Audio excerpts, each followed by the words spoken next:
Bawat isa po sa atin ay may mapait na nakaraan. Bawat isa sa atin ay may malungkot na kwento ng kahapon. At kadalasan po, ang mga painful memories po na ito ay mula sa ating pagkabata. Ang ating malungkot na nakaraan ay mula sa ating pamilya. Halimbawa na lang po, ikaw ay iniwan ng iyong mga magulang, bata pa lang. Pinalo ka ng tatay mo kahit walang dahilan.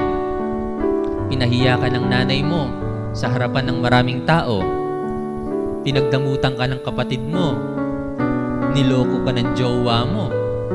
Ito po ay isa lamang sa marami nating karanasan na nag-iwan sa atin ng sugat sa damdamin. At minsan po, hindi natin alam, nakakaapekto na po